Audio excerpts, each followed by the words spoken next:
Samuel was a quiet rancher who lived far from the noise of towns and busy markets. His small wooden house stood on wide open land, where the grass stretched endlessly, and the wind carried the smell of cattle, dust, and wildflowers. He lived a simple life. Every morning he woke early to feed his animals, check the fences, and walk across the land he had worked hard to build. To him, peace was the sound of hooves in the distance, the crackling of firewood at night, and the soft whistle of wind through the barn doors. One evening, the sun was slipping low, painting the sky in deep red and orange. Samuel walked along his fence line with his lantern, making sure no post was broken when he noticed something unusual.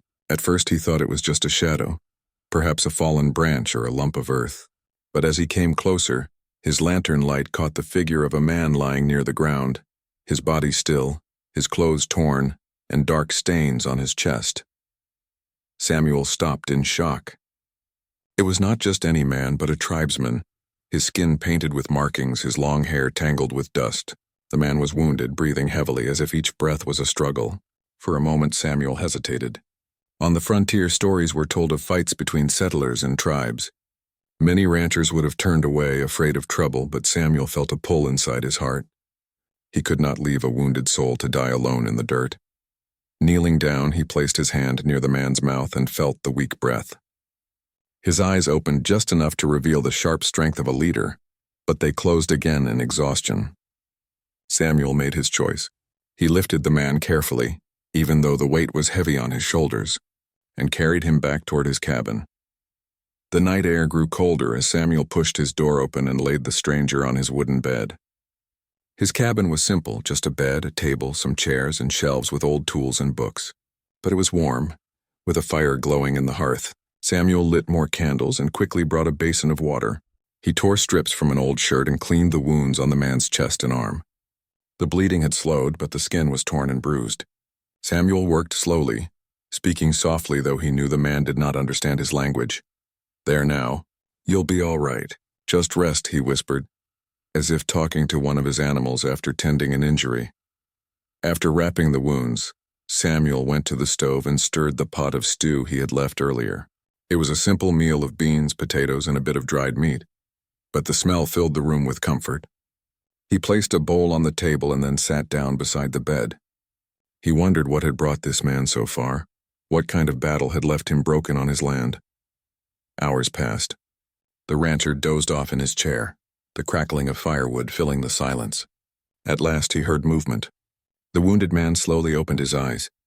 His gaze was sharp, as if he expected danger, but when he saw Samuel sitting there quietly, his breathing eased. Samuel held up the bowl of stew, dipped a spoon, and carefully helped him eat. The man accepted it, though his eyes never left Samuel's face. There was suspicion there, but also something else, recognition of kindness. The stranger ate slowly, as if each bite was both needed and painful. Samuel gave him water and tucked the blanket tighter around him. When the man tried to speak, the words came in a language Samuel could not understand, but the tone was soft, almost respectful. Samuel just nodded. The night grew long, and Samuel checked his guest again and again, making sure his bandages stayed tight and his fever did not rise. The man drifted into sleep, his chest rising and falling more steadily than before. Samuel leaned back in his chair, staring at the fire. He knew what others might say if they found out. Some neighbors would call him a fool for helping a tribesman. Others might even accuse him of betraying his own kind. But Samuel did not care. To him, this was not a tribesman or a settler, not an enemy or a stranger. It was simply a human being in need. And that was enough. As the wind howled outside, Samuel thought of how fragile life was on the frontier. One day you were strong, working with cattle and horses, and the next day you could fall from a horse, be struck by fever, or, like this man, collapse from wounds no one had expected. He thought of his own loneliness, the long nights spent with only the stars for company. Perhaps in some strange way, fate had sent this man to his doorstep to remind him that kindness mattered more than fear. By dawn, the sky turned pale blue, and Samuel stepped outside to fetch fresh water from the well. When he returned, the man was still sleeping, but no longer with the heavy, painful breaths of the night before. Samuel smiled quietly. He placed another log on the fire and began preparing breakfast. His heart felt lighter than usual. as if something important had begun in his cabin that night. He did not know who the man was, nor what tomorrow would bring, but he had given food, warmth, and care. That was what mattered, and somewhere deep inside, Samuel felt that this choice would change his life in ways he could not yet imagine. The morning sun stretched across the ranch land, touching the wooden cabin with its golden light. Samuel rose early, as always. Though his mind was not on the cattle or the fences this time, his thoughts were on the man lying in his bed. The stranger, the tribal leader, still rested beneath a heavy blanket, his chest rising and falling in slow rhythm. Samuel walked quietly, not wanting to disturb him, but his heart carried a weight of questions. Who was this man? What had happened to him? And what would happen if his people came searching? As the fire crackled in the hearth, Samuel poured water into a clay cup and set it on the small table near the bed. The stranger stirred, his eyes slowly opening. This time there was more awareness in his gaze. He looked at Samuel, then at the cabin, and then back at Samuel again. His lips moved, forming words Samuel did not understand, but his tone was softer, almost like a thank you. Samuel nodded with a calm smile. You don't need to speak my words. I know what you're trying to say. He reached for the bowl of porridge he had prepared, lifting a spoonful gently. The man hesitated, then accepted the food. Each bite seemed to give him a little more strength. Throughout the day, Samuel tended to him like he would care for an injured horse or a weak calf, except this was a man with pride in his eyes. He changed the bandages, cleaned the wounds again, and gave him small amounts of food and water. The man watched every movement closely, as though studying Samuel's character through each act of kindness. At one point, the stranger tried to sit up, but pain struck him sharply. He pressed his hand against his ribs and grimaced. Samuel placed a steady hand on his shoulder, guiding him back down. Easy now. Healing takes time. The man seemed to understand, for he gave a small nod and allowed Samuel to help him lie still again. Outside, the ranch carried on as usual. The cattle grazed in the distance. The horses stomped their hooves near the stable, and the wind pushed clouds across the sky. Yet inside the cabin something unusual was happening. Two men from different worlds who would normally avoid each other, or even stand on opposite sides of conflict, now shared the same space in peace. Later in the afternoon, the tribal leader pointed to himself and spoke a word. It was short, powerful, and sounded like his name. Samuel tried to repeat it, though his tongue stumbled over the unfamiliar sounds. The man gave a faint smile at the attempt. Samuel then pointed to his own chest and said, Samuel.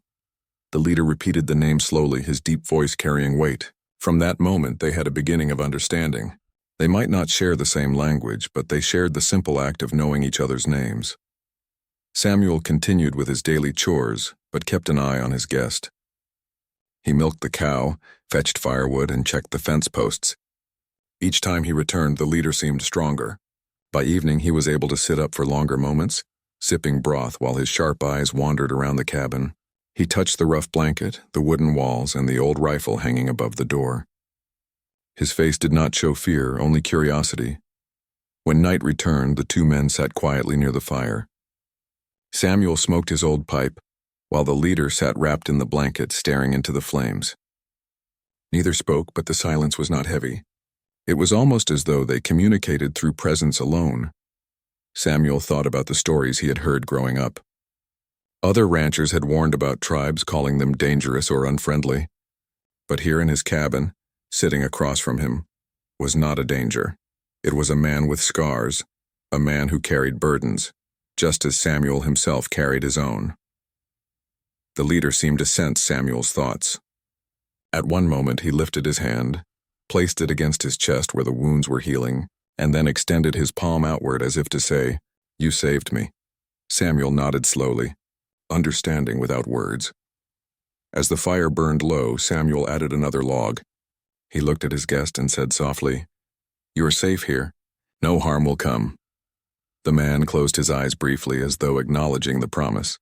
The next morning brought a stronger change. The leader stood by himself for the first time, leaning on the wooden post of the bed. His tall frame seemed to fill the cabin with quiet strength. Samuel helped him step outside into the fresh air. The sun fell across his face and he breathed deeply, as if taking in life itself. For a long moment, the two men stood there, Samuel with his hands resting on his hips, and the tribal leader steadying himself against the wall. The land stretched wide before them, the cattle grazing, the wind bending the tall grass. Though they came from different worlds, both shared this land. Both called it home in their own ways. Later, Samuel brought out a small stool, and the leader sat, watching as Samuel worked with the animals. The leader seemed interested, pointing now and then, making sounds Samuel could not fully understand. It was as if he wanted to learn about Samuel's world, just as Samuel was curious about his. In the evening, Samuel told him a story. He spoke slowly in simple words, knowing the man could not understand every detail but hoping his voice carried meaning. He told about his father, who had built the cabin with his own hands, and about the storms that had once destroyed half the fences. He spoke about the lonely nights under the wide sky, and how he often wondered if kindness still mattered in a world filled with fear and suspicion. The leader listened in silence, his dark eyes never leaving Samuel's face. Though he did not know the words, he seemed to feel the weight of the story, nodding slightly as if to say he understood the emotion behind it. That night, when Samuel prepared to rest, the leader spoke again in his own tongue. His voice firm and steady. The words were foreign, but the tone was strong, almost like a vow. Samuel sensed it was a promise, though he did not know what kind. He gave a small smile and nodded, letting the moment pass with quiet respect. Days passed like this, with the leader gaining strength and Samuel providing care. Trust grew between them. Each simple act, sharing food, cleaning wounds, sitting by the fire, became a bridge. Samuel had no idea what this trust would bring, or how deeply it would change his life, but he felt in his heart that something important was being built, something that reached beyond words and beyond fear. And as the leader's eyes shone with health once more, Samuel knew that his act of kindness had not been forgotten. It was only the beginning of something far larger than he could imagine. The morning after the tribal leader had gained enough strength to walk, Samuel was up before the sun. He moved quietly around the cabin preparing breakfast while his guest rested near the fire. The rancher thought it would be another ordinary day of care and quiet conversation, but fate had other plans. Just as the first rays of light touched the land, Samuel heard a sound he had not expected. Horses. At first he thought it might be neighboring ranchers riding across the open fields, but the rhythm of hooves grew stronger and closer, almost like a group approaching with purpose. Samuel stepped outside, shielding his eyes against the bright sky. What he saw left him speechless. Riding over the hill was the same tribal leader, no longer weak or bent with pain, but proud and tall upon a strong horse. He was not alone. Behind him, several tribesmen rode in formation, their heads held high. And there, walking carefully in the middle, were 5 women dressed in beautiful native garments, their clothes decorated with beads, feathers, and woven designs that shimmered in the morning light. Samuel's heart raced. He had not expected to see his guest leave, let alone return with so many people. He gripped the wooden rail near his porch and waited, unsure of what was about to happen. The leader dismounted and stepped forward. His wounds were bound, but he carried himself with the dignity of a man restored.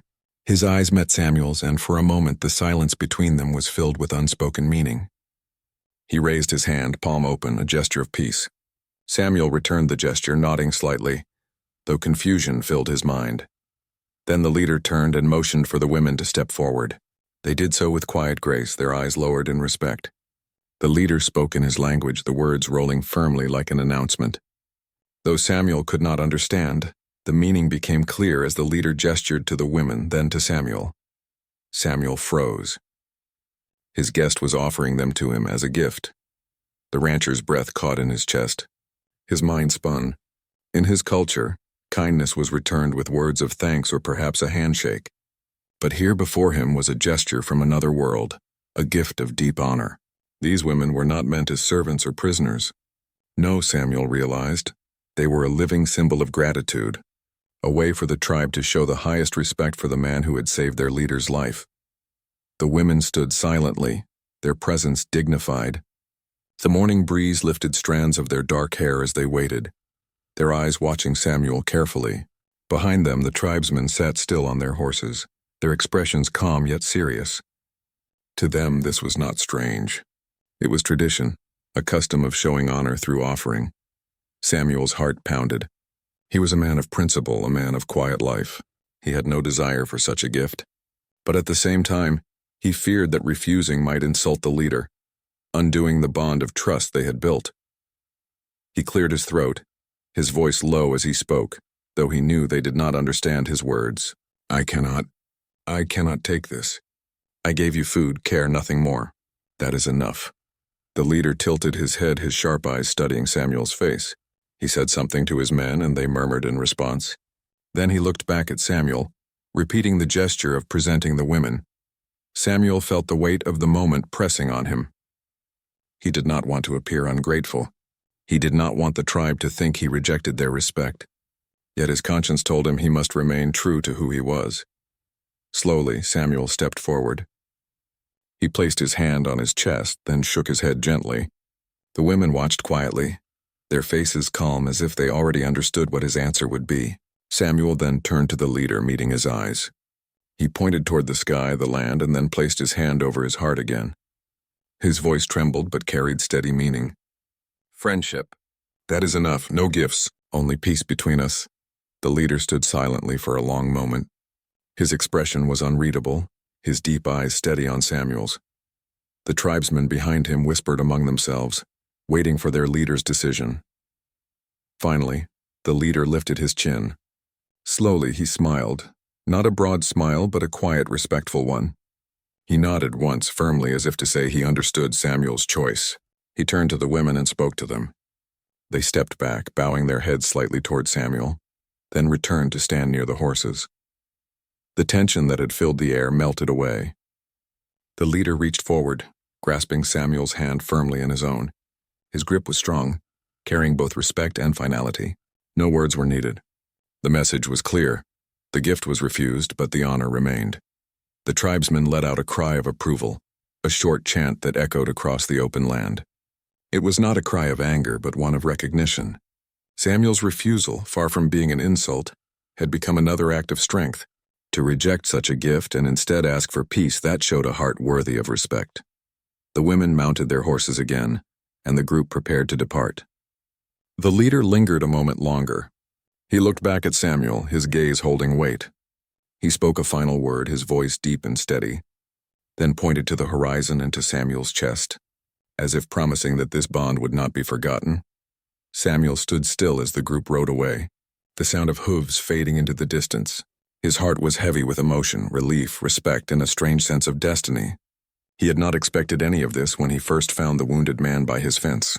Yet here he was, caught in a story larger than himself, one that tied his simple ranch to the history of a people he barely knew. As he walked back into his cabin, Samuel's eyes fell on the bed where the man had once lain, weak and broken.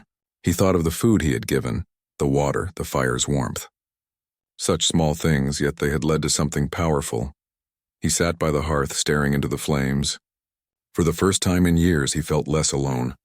He knew that far beyond the walls of his cabin, a friendship had been born, a friendship that would echo through the land, told in whispers and remembered in stories.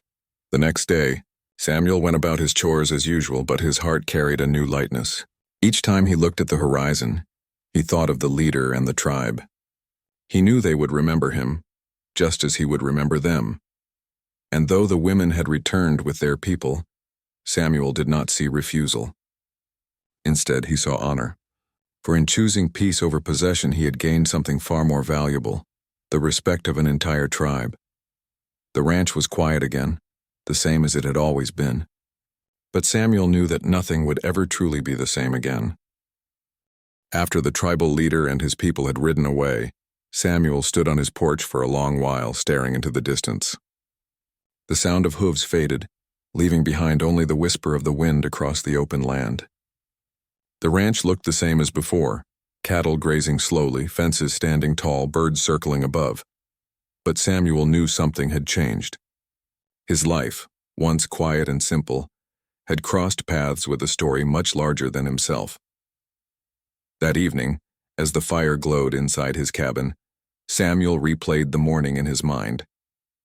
The image of the 5 women stepping forward, the leader's proud eyes, the tribesmen's silent stares, all of it returned to him again and again. He thought of how close he had been to making the wrong choice, how easily fear or pride could have ruined everything. But instead he had chosen peace and the leader had accepted it. Yet Samuel also knew one truth. Peace was never simple. It had to be kept alive like a fire that needed feeding. He wondered if the tribe truly trusted him, or if they would test his sincerity again. He also wondered what his neighbors would say if they learned he had sheltered a tribal leader and refused such a gift. On the frontier, gossip spread like wildfire. A rancher's reputation was as valuable as his land. Days passed and Samuel returned to his routine. He mended fences, guided his cattle, and repaired the roof of his barn after a sudden storm. But each morning when he looked toward the horizon, he half expected to see riders again. Sometimes he thought he saw figures in the distance, shadows moving along the ridge, but when he blinked they were gone. Perhaps they were watching, he thought. Perhaps the tribe was making sure he truly meant what he had said. One afternoon, as Samuel chopped wood, he heard the distant sound of hooves once more. His heart tightened. Setting down his axe, he walked to the fence line. This time only 2 riders appeared. They carried no weapons in hand, and their pace was slow, respectful. One of them, an older tribesman with streaks of gray in his hair, dismounted and walked forward. The man spoke in his language, but Samuel caught one familiar word. His own name. "Samuel," the tribesman said, his voice deep but gentle. Then he held out a bundle wrapped in cloth. Samuel took it carefully, unfolding it to find dried meat, herbs, and a beautifully carved wooden ornament shaped like an eagle. The gift was simple but meaningful. Samuel pressed his hand to his chest in thanks. He tried to offer something in return, searching his cabin until he found a small sack of flour and a length of rope. He placed them into the tribesman's hands. Though humble, it was all he could give. The older man smiled faintly, nodded, and mounted his horse again. Without another word, they rode away. That night, Samuel felt warmth in his heart. The tribe had returned not with demands, but with gifts of respect. They were showing him that the bond still stood. He understood then that peace was not built in one day. It grew slowly through small gestures back and forth until trust became stronger than fear. Weeks rolled on, and the pattern continued. Sometimes a young tribesman would appear at the edge of the ranch, leaving a basket of berries or a bundle of fur. Samuel would respond with what he could spare: corn, tools, or salted beef. Neither side spoke the other's language fluently, but they spoke through actions, and actions were enough. One evening, Samuel sat on his porch smoking his pipe when he thought about how much had changed. A few months ago, he had been just another rancher living alone on the frontier. Now he was part of something bigger. His name was known in a village he had never seen, and his kindness had been carried in stories beyond his cabin walls. But Samuel also knew there were risks. Not every settler believed in peace. Some ranchers carried deep anger against the tribes. If they learned of Samuel's bond, they might accuse him of betrayal. He imagined them pointing fingers at him in the town saloon, calling him foolish or even dangerous for helping the enemy. That thought troubled him. Yet Samuel's heart remained steady. He knew what he had done was right. The night he carried the wounded leader into his cabin, he had not thought about politics or sides. He had only seen a human being in pain. That was what mattered. One afternoon, as the summer heat pressed down, Samuel heard a knock at his cabin door. When he opened it, he found not tribesmen, but his neighbor Tom, a rancher who lived a few miles away. Tom was tall, with sharp eyes that missed little. "Samuel," Tom said, leaning against the doorframe, "I've been hearing things. Some folks say you've had visitors. Not settlers either, tribesmen, is that true?" Samuel's heart beat faster, but he forced a calm smile. "I've had some unexpected guests, yes. But no trouble." Tom narrowed his eyes. "No trouble yet. Be careful, Samuel. These people don't forget, and they don't forgive. You think they come here out of friendship? You're fooling yourself. They'll take what they want one day, and you'll regret opening your door." Samuel said nothing for a long moment. Then he spoke softly, his voice firm. "Tom, I gave a man food and shelter when he was wounded. That's all. If that makes me a fool, then I'll accept it. But I won't regret doing what's right." Tom shook his head. "You're too soft-hearted. Just don't come running to me when things turn sour." With that, he mounted his horse and rode away, leaving dust in his wake. Samuel stood at the door, watching him go. He knew Tom's words would not be the last. He knew whispers would spread in town. But he also knew something Tom did not. Trust could be built, even between worlds. And once built, it could change everything. That evening, Samuel sat by the fire and thought of the leader again. He wondered if the man told stories to his people about the night in the cabin, About the food, the fire, the quiet care of a lone rancher. Samuel hoped he did. Stories had power. They could soften anger, heal wounds, and plant seeds of peace where once there had been only fear. As the flames flickered, Samuel whispered to himself, "Let this bond grow strong." He did not know what challenges lay ahead, but he felt in his heart that his choice was the right one. He had refused the gift of 5 women, but he had accepted something far greater, the chance to turn strangers into friends. The wind outside howled across the plains, carrying the promise of storms and change. Samuel pulled his blanket around his shoulders and closed his eyes. Tomorrow would bring more work, more fences to mend, more cattle to guide, but tomorrow also carried hope. And for a man who had once lived only in silence, hope was the greatest gift of all. Autumn came to the land, painting the trees in shades of gold and red. The wind carried the smell of dry leaves, and the nights grew colder. Samuel, the rancher who once lived a life of silence, now lived with a new sense of connection. His days were still filled with work, feeding cattle, mending fences, chopping wood, but his heart was no longer as lonely. He knew somewhere beyond the hills, the tribe remembered him just as he remembered them. One evening, as Samuel guided his cattle back to the barn, he saw smoke rising far in the distance. At first, fear touched his heart. Could it be a signal fire from the tribe? Or was it something worse, a fight between settlers and natives? He leaned against the fence, watching the horizon. His mind raced with questions. The next morning, as he fixed the barn door, he heard it again, the sound of horses. This time his heart did not leap with fear. Instead, he walked calmly to the porch, pipe in hand, and waited. Soon he saw them, the tribal leader, proud as ever, riding at the front. Behind him rode several men, carrying long staffs decorated with feathers. They stopped at the edge of Samuel's land. The leader dismounted, his tall frame casting a long shadow in the morning sun. He walked forward, and Samuel met him halfway. They stood facing each other, 2 men from different worlds yet bound by trust. The leader spoke in his language, the words flowing steadily. Samuel did not understand, but he could feel the weight of the message. Then, with slow and deliberate motion, the leader bent down and placed his hand on the soil at Samuel's feet. When he rose, he pointed to the sky, then to Samuel, then back to the soil. Samuel realized what the gesture meant. It was a vow, a promise that his land, his home, would be respected. The tribe had chosen peace. Samuel pressed his hand to his chest and nodded. "Peace," he said softly, even though the leader might not know the word. The leader turned and signaled. 2 young tribesmen brought forward bundles wrapped in deer hide. They placed them at Samuel's feet. Inside, Samuel later found dried corn, smoked fish, and a blanket woven with great care. It was another gift, but this time not of people, not of lives, but of simple goods that carried meaning. It was a sign that the tribe accepted his decision from before, respecting him for valuing peace over possession. Samuel felt relief and gratitude. He went into his cabin and returned with what little he could give. Several jars of honey he had collected, a metal pot, and an old but sharp knife. He handed them over with steady hands. The tribesmen accepted the gifts with nods of respect. For a while, they all stood there in silence. The autumn wind rustled the tall grass, and a hawk circled above. Samuel realized that this was no longer just a meeting between him and the leader. This was history, 2 worlds shaking hands in their own way. The leader stepped closer, his dark eyes fixed on Samuel. He placed a hand firmly on Samuel's shoulder, holding it for a moment, then letting it go. It was not just a touch, it was a seal, a bond stronger than any paper agreement settlers might write. Samuel understood. That night, after the visitors had gone, Samuel sat by his fire, staring at the woven blanket they had left him. Its colors were deep and rich, the kind of craft that took weeks of patience.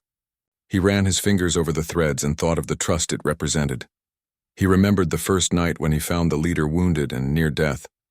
He thought of the stew he had served, the water he had offered, the quiet hours by the fire. Who could have guessed that such a small act of kindness would ripple outward like a stone thrown into a still pond? Weeks turned into months. The snow arrived, covering the land in white silence. Samuel worked hard to keep his cattle safe and his supplies stocked. Sometimes he wondered if the tribe would visit again in winter, but they did not. Still, he felt their presence. When he walked his land, he sometimes saw tracks in the snow, footprints not his own. He knew then that the tribe watched quietly from afar, making sure their bond held. Spring returned, melting the snow, bringing green back to the land. Samuel traveled into town for supplies. At the general store, he overheard talk among the ranchers. Some spoke of conflict far away, skirmishes, angry settlers, and tribes pushing back. But none of those troubles had touched Samuel's land. He smiled quietly to himself, knowing why. One evening, near the end of spring, Samuel sat outside as the sun sank low. The sky turned into a sea of purple and gold. He thought of his father, of the years of loneliness he had endured, and of the unexpected friendship that had found him. He realized something powerful. He had not just saved one man's life that night. He had helped save the fragile peace between two worlds. His story would not be told in books or newspapers. People in town might never know the truth, but out there in the tribe's village, his name was known. His kindness was remembered. And that, Samuel thought, was enough. Years later, when Samuel grew older, children of neighboring ranchers would ask him about the carved eagle that stood on his shelf, or the woven blanket folded neatly on his chair. He would smile softly and say, "They were gifts of friendship. Once long ago I shared food with a man who needed it, and he gave me more than I could ever give him in return."